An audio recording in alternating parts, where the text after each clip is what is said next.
नमस्कार, स्वागत है आप सभी का आपके अपने रुचि धर्मन पाठशाला में। बच्चों, लास्ट वीडियो लेक्चर में हमने रस से संबंधित जो इसके अंग थे या उनको पहचानना, आलंबन क्या है, उद्दीपन क्या है, विभाव क्या है, स्थायी भाव क्या है, संचारी भाव क्या है, इन सभी चीजों को देख लिया।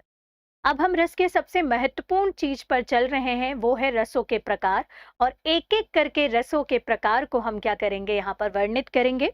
तो सबसे पहले एक बारी मैं आपको क्विकली बता दूं कि रस के प्रकार के बारे में, हालांकि हम इसको लास्ट वीडियो लेक्चर में देख चुके हैं कि रस के प्रकार के संबंध में सर्वप्रथम वर्णन जो हमें मिलता है वो कहाँ पर मिलता है, नाट्य शास्त्र में मिलता है। और नाट्य शास्त्र भरत मुनि का एक ग्रंथ है जिसके अनुसार रसों की संख्या यहाँ पर कितनी मानी गई है, 8। क्यों? क्योंकि उन्होंने अपने ग्रंथ नाट्य शास्त्र में स्थायी भावों की संख्या कितनी बोली थी, 8 बोली थी। इस चीज को हम भली भांति बहुत अच्छे से, ठीक है, कि कैसे उन्होंने 49 भाव बोले, 49 में से कैसे 33 संचारी भाव हैं, फिर बाकी के 8 आपके कायिक हैं, फिर उसके अलावा जो पूरे भाव हैं ये हम विस्तृत रूप से समझ चुके हैं कि कैसे 8 भावों से संख्या धीरे धीरे बढ़ती गई। ठीक है, तो इस अनुसार इन्होंने अपने रसों की संख्या इन्हीं स्थायी भावों के आधार पर कितनी बोली थी बच्चों, जो लास्ट वीडियो में हमने देख लिया है, 8 बोली थी।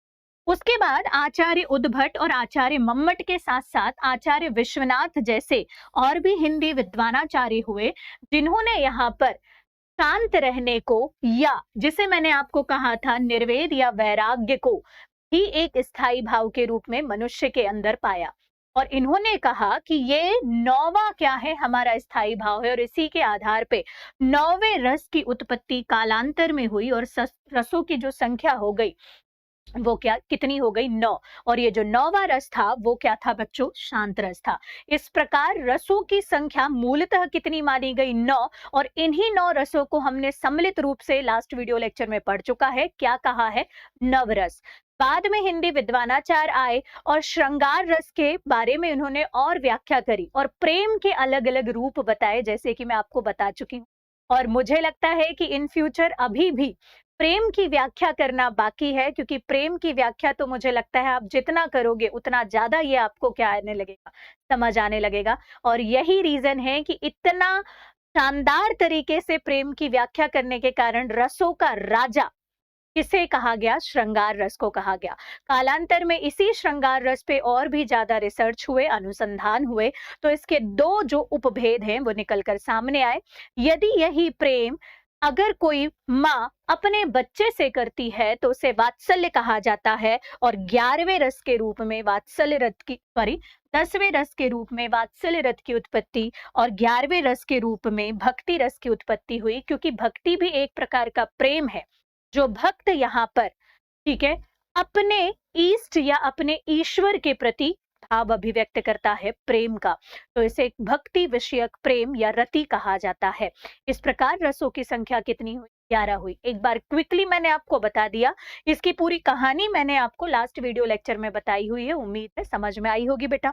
और इसी के आधार पर रसों की संख्या हमने कितनी मानी, वर्तमान तक 11, ठीक है। लेकिन मूलतः कितनी, 9। 9वां रस कौन सा, शांत रस। भरत मुनि ने कितनी मानी, 8 मानी। क्लियर है बेटा इतना। अब इन्हीं में से पहले रस को हम स्टार्ट करते हैं, वो है हमारा श्रृंगार रस, और रसों का राजा, जिसको पढ़ने के लिए आप इतने दिनों से कर रहे हैं वेट। तो चलिए स्टार्ट करते हैं। बड़ा ही शानदार श्रृंगार। श्रृंगार को तो पहले मैं यही बताऊंगी कि भैया सही लिखो। आधे से ज्यादा बुकलेट या आप लोग श्रृंगार को श्रृंगार के रूप में ऐसा लिखते हैं और अपने नंबर पहले ही बिना कुछ व्याख्या के गलत कर लेते। तो हम हिंदी को ऐसे नहीं पढ़ेंगे, हिंदी में पूरे रसों के अर्थ समझेंगे, कोई ट्रिक विक से नहीं करेंगे। हम यहाँ पर हम सारी चीज समझ कर चलेंगे और वर्तनी का विशेष ध्यान रखेंगे, क्योंकि बेटा आपको लिखना जब होता है ना तो आप ये गलत करते हो, और श्रृंगार गलत लिखा है तो फिर आगे की कहानी तो उसके दिमाग में आ ही जाएगी कि यार इसको जब श्रृंगार लिखते नहीं आता तो ये श्रृंगार रस रट के ही आया होगा, समझा तो इसने होगा नहीं। तो पहले ये चीज आपको क्लियर कर दूं, श्रृंगार की शुद्ध वर्तनी ये है, यहाँ र की रेप नहीं आती है, और ये मैं आपको संधि में या वर्ण विच्छेद में भली भांति बता चुकी हूँ कारण से, ठीक है। अब श्रृंगार का वास्तव में अर्थ क्या होता है, इसको जानने के लिए हम देखेंगे कि ये 2 शब्दों से बना हुआ है, श्रृंग धन आर। जहां श्रृंग का तात्पर्य क्या होता है, काम की वृद्धि, ठीक है, धर्म अर्थ काम मोक्ष आपने 4 पुरुषार्थ सुने होंगे। उसमें से यहाँ पर जो काम है ना? इस काम की जब वृद्धि हो, काम का सॉरी, काम का तात्पर्य यहाँ पर प्रेम से लिया गया है। ठीक है, कामोद्रोग की वृद्धि होती है। ठीक है, और आर का तात्पर्य क्या होता है? प्राप्ति। कि जब कभी भी कामोद्रोग की या काम की प्राप्ति हो तो उसे क्या कहा जाता है? श्रृंगार कहा जाता है। या काम से तात्पर्य आप यहाँ पर समझ ले क्या? प्रेम। और किसका प्रेम? तो काम वृद्धि से जो प्रेम उत्पन्न होता है वो प्रायः नायक और नायिका का ही होता है। जैसे आप अपनी भाषा में कहे तो पति पत्नी का प्रेम, प्रेमिका और प्रेमी का प्रेम, यही प्रेम के अंदर देखना काम होती। वासना की बात नहीं कर रही हूं मैं काम की बात कर रही हूँ। तो धर्म अर्थ काम मोक्ष में काम को बहुत पवित्र रूप से व्याख्यायित किया गया है। अगर आपने देखा होगा तो बहुत प्योर है ये काम यहाँ पर। बाकी वासना और ये सारी चीजें तो आप जानते होंगे, और मैं रस को उस लेवल पर बताना चाहती हूँ क्योंकि हमारे हिंदी विद्वानों ने यहाँ जो रस की व्याख्या करी है ना वो बहुत शानदार है।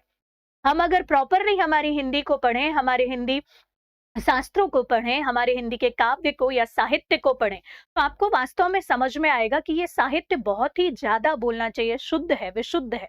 बहुत सारी चीजें सीखने मिलती हैं आपको हिंदी से, मुझे ऐसा लगता है। इसीलिए हिंदी विद्वानों ने कहा है कि हिंदी एक बहुत वैज्ञानिक सब्जेक्ट है, बहुत ही वैज्ञानिक जो है विषय है ना? तो अगर आप इसको पढ़ पाए तो काम वृद्धि की प्राप्ति मतलब नायक और नायिका के बीच का जो प्रेम होता है जब बढ़ता है तो उसी को यहाँ पर क्या कहा जाता है? श्रृंगार कहा जाता है। बात समझ में आई? तो ये अर्थ आपको समझ में आया होगा कि श्रृंगार का अर्थ होता क्या है। अब इसी से बनेगी परिभाषा कि किसी काव्य में नायक और नायिका के प्रेम मिलाप अथवा विरह का वर्णन किया जाता है, वहां पर श्रृंगार होता है। इन दोनों के बीच में प्रेम कब बढ़ता है? नायक और नायिका के बीच में जब नायक और नायिका पास में होते हैं। या फिर प्रेम कब बढ़ता है कि बहुत प्रेम है, बहुत प्रेम है। एक मैंने मीम्स देखा था, मीम्स भी और बोलना चाहिए, एक वीडियो मैं कल ही देख रही थी। उस वीडियो में आर्मी ऑफिसर जाता रहता है और उसकी पत्नी बहुत ज्यादा रोते रहती है और आर्मी ऑफिसर वहां पर हंसता है, लेकिन जो उसकी मुस्कुराहट होती है ना उसमें अति प्रेम, अति वियोग की क्या होती है? भावना होती है। ये दोनों एक दूसरे से बिछड़ रहे होते हैं लेकिन उसके बाद भी इनमें बहुत प्रेम होता है ना? बिछड़ने में भी प्रेम, एक दूसरे से दूर जाने में भी प्रेम। अगर ऐसा प्रेम होता है तो इसी को कहा जाता है यहाँ पर विरह, है ना? और इन दोनों ही स्थिति में यदि अब वहीं से आर्मी ऑफिसर लौट के आ जाएगा तो भी स्त्री कितनी खुश होती है। सुबह से उनके बोलना चाहिए पसंदीदा पकवान को बनाती है, पसंदीदा कपड़े पहनती है, अपने बालों को संवारती है, या फिर बोलना चाहिए तरह तरीके से घर को अच्छे से साज सज्जा युक्त रखती है क्योंकि उनके प्रेमी आने वाले होते हैं।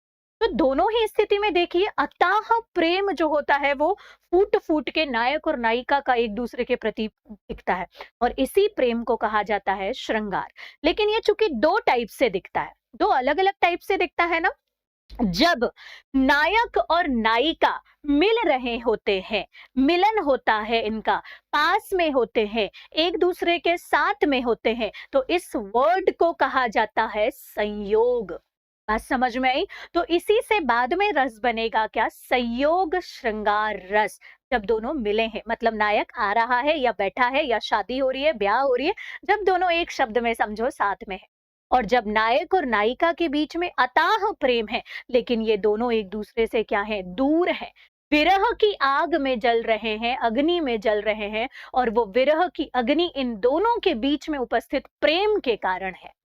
तो ये दोनों ही प्रकार से प्रेम की यहाँ पर ये क्या करते हैं? व्याख्या करते हैं। और श्रृंगार रस के दो क्या बताते हैं? भेद बताते हैं। जब पास में हो तो संयोग श्रृंगार रस, जब दूर हो तो वियोग श्रृंगार रस के रूप में से व्याख्यायित करा। और आपने देखा, मैंने अभी आपको एक क्विकली समझाया कि कितना शानदार, कितना प्यारा भाव है ये प्रेम का। और इस प्रेम के भाव की व्याख्या मैंने आपको स्टार्टिंग में ही बोला वीडियो के कि हर कोई नहीं कर पाता, और आज भी जब आप प्रेम की व्याख्या करते हो तो अलग अलग रूप में प्रेम की व्याख्या होती है। इवन अभी तक में ऐसा कहा जाता है कि प्रेम की शायद और भी शाखाएं हैं। ठीक है, भाई बहन का प्रेम जो होता है, बहन बहन का प्रेम जो होता है, अभी इनकी भी बारे में व्याख्या करना बाकी है। कभी आपने सोचा कि इस प्रेम को आप कौन सी श्रेणी में रखेंगे? खैर, चलिए सोचिएगा जरूर। अब मैं यहाँ पर आपको बता दूं कि अभी हम नायक और नायिका, प्रेमी और प्रेमिका या फिर पति पत्नी के बारे में बात कर रहे हैं, और इनके बीच का जो प्रेम होता है वो काम वृद्धि के से ओतप्रोत होता है। यहाँ पर जब ये दोनों पास पास में हो तो संयोग, और जब दोनों दूर हो तो वियोग के रूप में व्याख्यायित करा। और इतना शानदार व्याख्या और इतना अच्छे तरीके से यहाँ पर काव्य में इसका प्रस्तुतिकरण के कारण इसे कौन सा रस कहा जाता है? रसपति या रसराज कहा जाता है, रसों का राजा। सबसे ज्यादा अगर कोई रस को पढ़ने में मजा आता है या हिंदी विद्वानों ने सबसे ज्यादा जो व्याख्या करी है, खासकर तुलसीदास जी का प्रिय है श्रृंगार रस। ठीक है, तो ये कौन सा रस होगा आपका? श्रृंगार रस। इसीलिए इसे रसपति या रस राजा कहा गया है, या इसे आदि रस भी कहा गया है। कौन से रस को बच्चों? श्रृंगार रस। ठीक है, और मैंने आपको भी बताया कि इसके दो प्रकार हो सकते हैं, एक संयोग और दूसरा वियोग।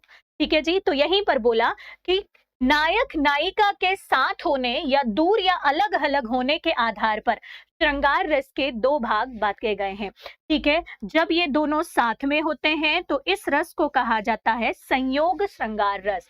और प्रेम और प्रेमिका के बीच अथाह प्रेम होता है, लेकिन अथाह प्रेम होने के बावजूद भी ये एक दूसरे से दूर होते हैं किसी कारणवश।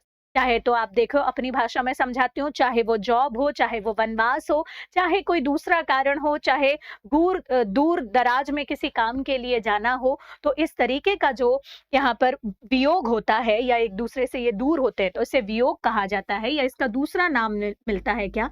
विप्रलंबन श्रृंगार रस। याद रखिएगा इस नाम को, विप्रलंबन श्रृंगार रस। जब ये दूर हो, बार बार इसको इसलिए हाईलाइट कर रही हूं क्योंकि दूर है अगर नायक और नायिका, दोनों के बीच में अथाह प्रेम है और दोनों एक दूसरे से मिल सकते हैं, तभी यहाँ पर वियोग श्रृंगार रस होगा। बहुत ध्यान से समझिएगा। लेकिन अगर नायक और नायिका में से कोई एक जो है वो हमेशा के लिए चला गया, तब वो वियोग नहीं होगा, इनका मिलन नहीं हो सकता। प्रेम है लेकिन ऐसी कंडीशन में वियोग नहीं होगा, ऐसी कंडीशन में शोक होगा, दुख होगा। बात समझ में आई? जैसे सपोज करो, अपने शब्दों में बता रही हूँ, पति पत्नी दूर हैं लेकिन हमेशा के लिए दूर हो जाएं तो वो वियोग श्रृंगार रस नहीं होगा, क्योंकि हमेशा के लिए दूर होने पर उनमें प्रेम की भावना नहीं। फॉर एग्जाम्पल तलाक हो जाए, कुछ और भाव होगा फिर, है ना। फॉर एग्जाम्पल यदि वो पति या पत्नी में से कोई एक मर जाए, कुछ और भाव होगा।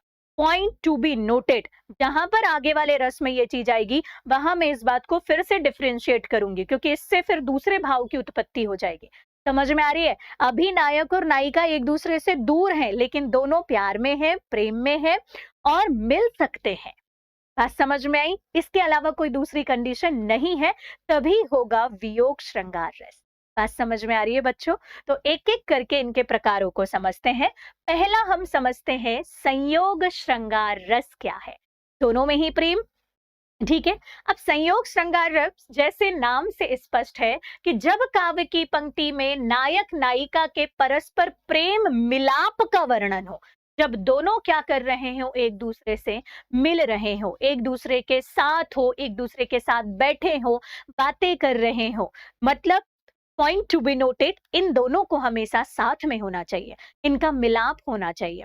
तो ऐसा रस या ऐसा श्रृंगार रस कहलाता है क्या? संयोग श्रृंगार रस कहलाता है। अथवा रूप सौंदर्य का जिसमें वर्णन होता हो, क्योंकि जब दोनों साथ में है और रूप सौंदर्य की जब बात होती है तो जरूरी नहीं है केवल नायिका के रूप सौंदर्य का वर्णन हो।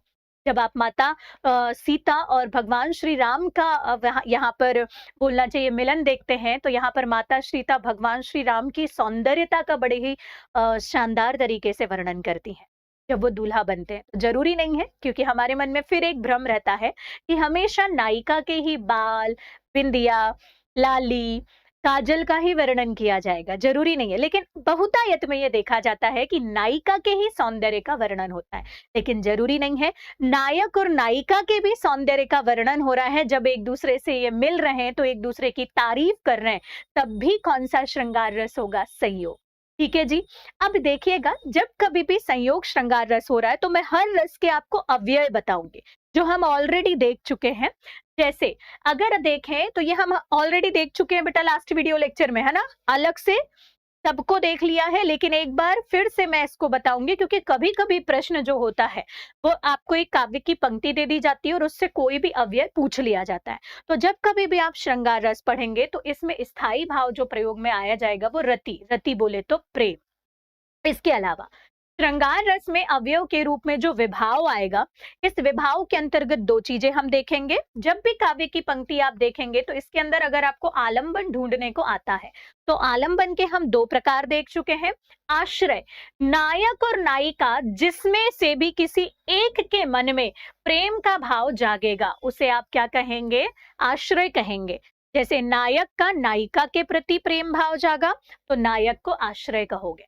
विषय, जिसके प्रति कारण या रति भाव जागे उसे क्या कहोगे? विषय कहोगे। जैसे किसके प्रति नायक के मन में जागा? नायिका के प्रति, तो नायिका क्या हो जाएगी? विषय। सेम अगर यहाँ पर ये इंटरचेंज हो जाए तो विषय और आश्रय दोनों ही क्या है? यहाँ पर क्या है? आलंबन है। तो दोनों एक दूसरे के प्रति यदि प्रेम भाव को क्या कर रहे हैं? जागृत कर रहे हैं, तो ये इंटरचेंज हो जाए। ठीक है। उसके बाद उद्दीपन, उद्दीपन मतलब उद्दीप्त करना, तीव्र करना। इन दोनों के अंदर एक दूसरे के प्रति प्रेम का भाव जाग रहा है, लेकिन इसे और ज्यादा तेज करने के लिए श्रृंगार रस में कुछ ऐसी कंडीशंस बनती हैं जिनसे इन दोनों का प्यार और ज्यादा बढ़ता है। जैसे ये नायक और नायिका बैठे हुए हैं, बढ़िया चांदनी रातें में बातें कर रहे हैं, एक दूसरे की खुशबू या सुगंध आ रही है, मोंगरे के फूल की खुशबू आ रही है, इत्र की, परफ्यूम की वर्तमान समय में, या डीओ की खुशबू आ रही है। ठीक है, तो इनका प्रेम और बढ़ेगा। अरे एक वो भी तो बनाया एड, ठीक है, कि डीओ की खुशबू आ रही है और नायक नायिका के प्रति खींचा चला जा रहा है। खैर चलो, गायन वादन, प्यारे प्यारे रोमांटिक सॉन्ग बज रहे हैं, तो ये चीजें क्या करेगी? नायक और नायिका का जो प्रेम है एक दूसरे के प्रति उसको और तीव्र करेगी। ठीक है, आग लगा देगी प्यार की। ठीक है, जैसे गाना गाते हैं ना, टिप टिप बरसा पानी, पानी ने आग लगा दी। ठीक है, तो वो वही पानी है भैया, तो पानी भी लिख लेना इसमें। वर्षा, बसंत ऋतु, तो ये सब क्या करती है? नायक और नायिका के प्रति जो रहती है वो प्रेम को क्या कर देती है? और तीव्र कर देती, काम की और ज्यादा क्या कर देती है? वृद्धि कर देती। अगर अनुभाव देखो, जब ये दोनों एक दूसरे के प्रति बिल्कुल मिलने को रेडी हैं, तो इसमें जो भी अनुभव इनके शरीर में, इनकी वेशभूषा पे, या बोलना चाहिए जो भी प्रतिक्रिया होती है, एक शब्द में समझे, ठीक है, नायक और नायिका के मिलन से, उसे ही कहा जाता है अनुभाव।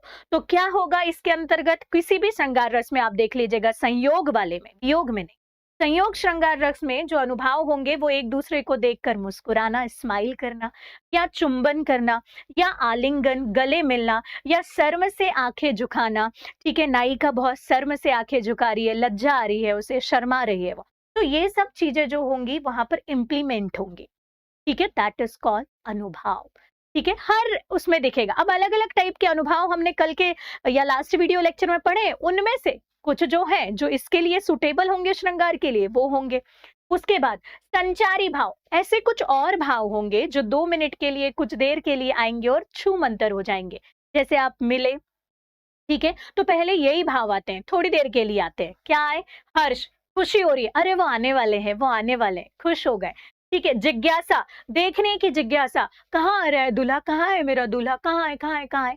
तो नायिका देखती है ना, कि मतलब जब इसका बहुत अच्छा प्रसंग आएगा कि जब भगवान श्री राम प्रवेश करते हैं, माता सीता उन्हें देखने के लिए ऐसे ऐसे देखती, उनको देखने की जिज्ञासा प्रकट करती। तो जिज्ञासा ये भी थोड़ी देर के लिए होगी, जब देख लेंगी तो खत्म हो जाएगी, इसीलिए इसे कहा जाता है संचारी भाव। ठीक है, लज्जा, शर्माया आप, फिर उसके बाद नॉर्मल, उसके बाद उत्सुकता, किसी भी चीज को जानना कि कब आ रहे हैं, कब, कहाँ, अच्छा वहां दिखे थे क्या। तो ये सब चीजें क्या कहलाती हैं? संचारी भाव के रूप में है, जो थोड़ी देर के लिए आती हैं और उसके बाद ये क्या हो जाती हैं? आते जाते रहती हैं, आई गई, आए गए, ये भाव ऐसे होते हैं, संचार करते रहते हैं, आए और फिर चले गए, आए और फिर चले गए, इसीलिए इन्हें संचारी भाव कहते हैं, क्योंकि ये थोड़े से समय के। ठीक है, तो इस प्रकार मैंने एक साथ आपको बता दिया कि संयोग श्रृंगार रस में कौन कौन से स्थायी भाव, विभाव, आलंबन, उद्दीपन, अनुभाव या संचारी भाव होंगे। ठीक है, क्योंकि कई बारी अलग अलग एग्जाम में अलग अलग रूप से उसको पूछ लिया जाता है। ठीक है, अगर कभी आ गया तो हम पहचान पाए, और एक साथ मैंने बता दिया और एक एग्जाम्पल से मैं आपको उसको निकालना या पहचानना बता दूंगी। उम्मीद है आपको समझ में आई होगी। ठीक है, अब देखिएगा उदाहरण से इसको समझते हैं। एक बार क्विकली बता दूं, संयोग श्रृंगार रस में नायक और नायिका के मिलन या सौंदर्य या श्रृंगार का वर्णन होता है, जिसमें विभिन्न प्रकार के जो भाव होते हैं ये यहाँ पर देखने को मिलते हैं। उदाहरण से समझते हैं, चलिए संयोग श्रृंगार रस को। पहला उदाहरण बहुत शानदार। एक पल मेरे प्रिया के द्विग पलक, थे ऊपर उठे सहज नीचे गिरे, चपलता ने इस विकंपित पुलक से दृढ़ किया मानो प्रणय संबंध था। एक शब्द देखा आपने, प्रणय, मतलब ये बात काय की हो रही है, शादी की। नायक और नायिका बढ़िया बैठे हुए हैं यहाँ पर, और शादी की बेला है यहाँ पर, और नायक और नायिका क्या कर रहे हैं देखना है ना, दोनों दोनों एक दूसरे का इनका मिलन होने वाला है। एक पल मेरे प्रिया के द्विग पलक, मेरे प्रिया के द्विग पलक, नायिका नायक को या दूल्हे को देखना चाह रही है। तो आपने देखा होगा स्टेज पे जब वो बैठी रहती है और पति आ रहा होता है उसका, या दूल्हा आ रहा होता है, तो वो क्या करती है उसे देखने के लिए, या बैठा रहता है दूल्हा तो उसे लज्जा से बिल्कुल ऐसे अपने दोनों पलकों को उठाती है, फिर नीचे करती है, फिर उठाती है, नीचे करती है।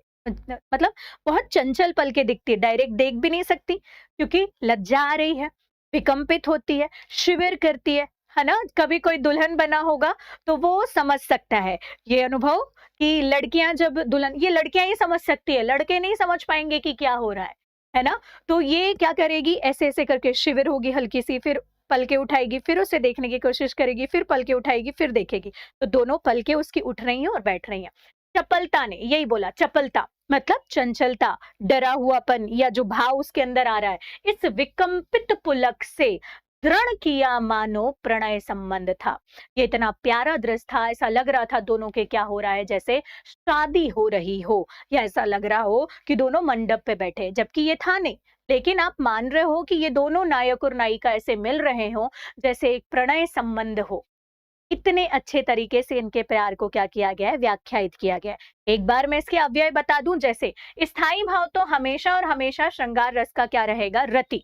आलंबन मतलब जिसके प्रति और जिसके मन में ये भाव जागा, ठीक है, तो प्रिया या प्रेमिका यहाँ पर क्या कहलाएगी, आलंबन कहलाएगी, प्रेमी और प्रेमिका। बात समझ में आई। और फिर आश्रय और विषय फिर इसमें आप चूज कर लेना, जिसके मन में जागा, ठीक है, और जिसके प्रति जागा। तो एक एक चीज में बस यहाँ आलंबन के रूप में नाम आया है किसका, प्रिया का। ऐसे आपको पहचानना पड़ेगा, कभी अगर आ गया टफ प्रश्न बना तो। अदरवाइज सिंपल प्रश्न आता है कि दी गई पंक्ति में कौन सा रस है, तो आपने सिंपल बता दिया, दोनों का मिलाप हो रहा है, दोनों के प्यार का, श्रृंगार का वर्णन हो रहा है, तो यहाँ पर कौन सा रस होगा, श्रृंगार रस हो। अगला उद्दीपन, इन दोनों को और तीव्र कौन कर रहा है इनके प्यार को, तो नायिका की द्विक पलक या पलके जो ऊपर उठ रही हैं चपलता के साथ में और नीचे आ रही हैं, ये इनके प्यार को और तीव्र कर रहा है। अनुभाव क्या हो रहा है, क्या हो रहा है, विकंपित, कपकपाना, पलकों का ऊपर नीचे होना, ये क्या है, अनुभाव। अभी इसके अंदर के क्या आई है, सिर्फ पलकें प्यारी सी, ठीक है, और उनका ऊपर नीचे होना, प्रतिक्रिया हो रही है, तो ये अनुभाव। या हल्का सा जो शिविर मैंने आपको बताया, चपलता बताया, चंचलता बताया, उत्सुकता बताया, ठीक है, जो अगर जो भी आ रहा है तो ये क्या कहलाएगा, जो वर्ड यहाँ पर आया आपको वही लिखना होगा, अनुभाव कहलाएगा। संचारी भाव जो थोड़े समय के लिए आए और चले गए, दैट इज चपलता, थोड़ा सा आया चले गया।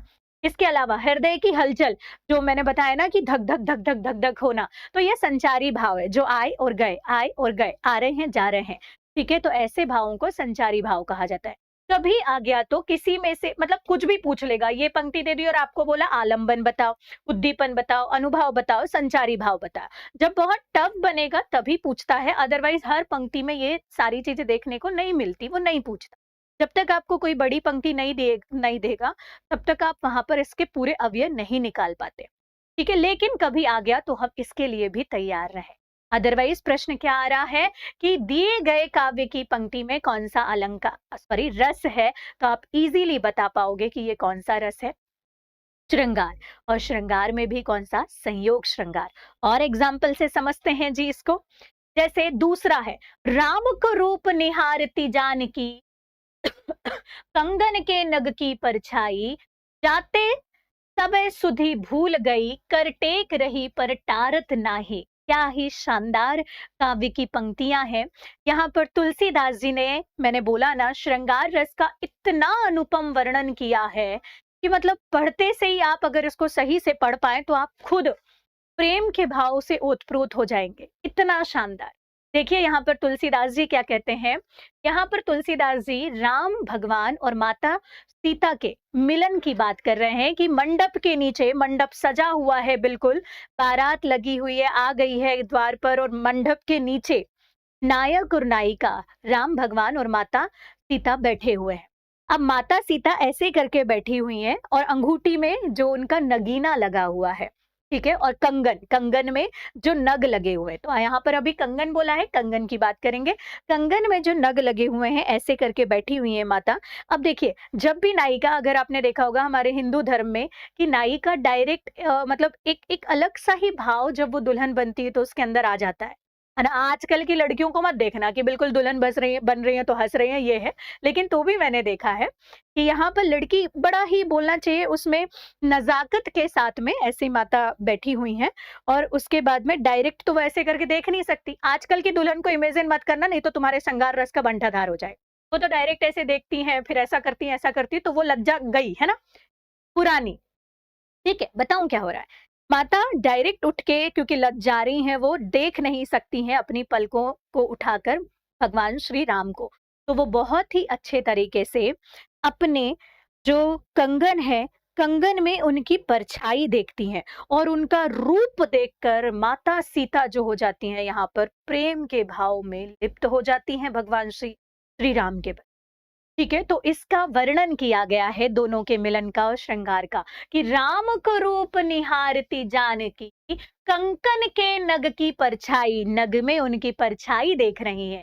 जाते सबई सुध बुत भूल गई, देखते ही उनको देखकर इतना प्यारा रूप भगवान श्री राम का कि माता सीता सब कुछ भूल गई, जानकी सब भूल गई। ठीक है, कर टेक रही टारत नाही, टकटकी लगाकर उनके रूप को देख रही और सारी सुध बुध भूल गई।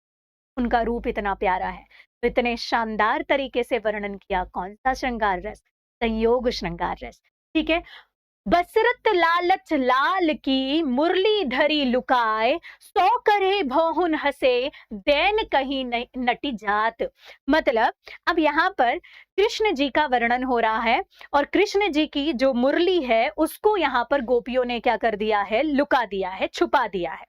और छुपाने के पीछे कारण क्या है वहां पर, क्योंकि वो भगवान श्री कृष्ण जो हैं उनको यहाँ पर क्या करना चाहती हैं, देखना चाह रही हैं, और भवों से उनको इशारा कर रही हैं प्रेम पूर्वक कि हमने तुम्हारी मुरली नहीं छुपाई कान्हा। ठीक है, ऐसे करके बोल रही हैं, या और प्रेम के भाव से उनसे क्या है, लिप्त हैं। तो इस प्रकार इसमें भी कौन सा रस होगा? श्रृंगार रस। और श्रृंगार में भी सही। अगला, दुल्हे श्री रघुनाथ बने, दुल्ही सी सुंदरी मंदिर माही। ठीक है, यहाँ पर ये साफ साफ स्पष्ट हो रहा है कि यहाँ पर जो श्री राम है वो दुल्हे बने हुए हैं, और माता जो है सीता जो है वो दुल्हन बनी हुई है, और दोनों का यहाँ पर मिलन हो रहा है। तो अगेन इसमें रस कौन सा होगा? संयोग श्रृंगार रस होगा। अगला अगर देखें तो बहुत ही शानदार बिहारी जी की पंक्तियां हैं ये। कहत नटत रीझत खीजत मिलत खीजत लजियात, भरे भौन में करत है नैनन ही सौ बात। यहाँ बिहारी जी इस काव्य की पंक्ति में बहुत ही शानदार तरीके से वर्णन करते हैं। क्या वर्णन करते हैं कि नायक और नायिका, अच्छा इसको इमेजिन करने के लिए, कभी किसी की नई नई शादी हुई है, आप में से अगर कोई वीडियो देख रहा है और उसकी नई नई शादी हुई है तो वो उससे कोरिलेट करना, या कभी आप प्यार में पड़े हो तो उससे कोरिलेट करना, या शादी का ही माहौल है तो उसी से बात करते हैं कि पूरा घर लोगों से भरा हुआ है।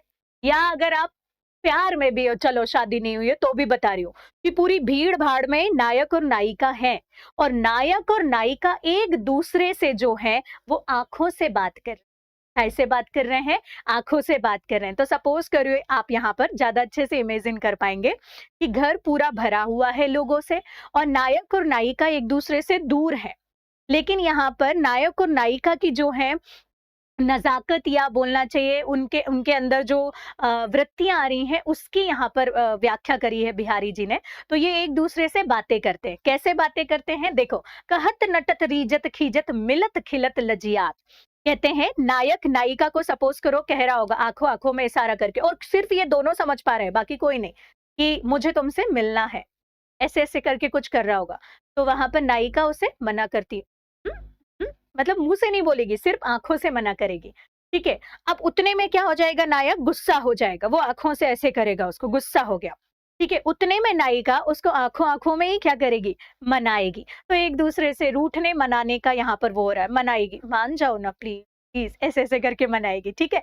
और फिर उसके बाद मनाने के बाद में जब नायक मान गया, ठीक है? तो जब नायक मानेगा तो यहाँ पर ये अपनी आँखों से ही प्रेम का संचार करेगा या अपने आँख के माध्यम से ही वहाँ पर अपने प्रेम का प्रदर्शन करेगा और जैसे ही ये प्रेम का प्रदर्शन करेगा, तो नायिका जो हो जाएगी, वो क्या हो जाएगी? लजिया जाएगी या उसे शर्म आ जाएगी। तो इस प्रकार यहाँ पर पूरे भरे पूरे घर में, भीड़ में नायक और नायिका एक-दूसरे से क्या कर रहे हैं? आँखों ही आँखों में बातें कर रहे हैं। तो इतना शानदार वर्णन किया बिहारी जी ने अपने काव्य की पंक्तियों में। इस प्रकार आपने देखा कि हमने पूरे ही एग्जाम्पल में देखा कि पूरे एग्जाम्पल में यहाँ पर नायक और नायिका के प्रेम का वर्णन हो रहा है और दोनों मिल रहे हैं। इसीलिए यहाँ पर कौन सा श्रृंगार रस होगा? संयोग श्रृंगार रस। सेम वैसे ही वियोग श्रृंगार रस ये होगा। तो वियोग श्रृंगार रस को अब हम आगे देखें।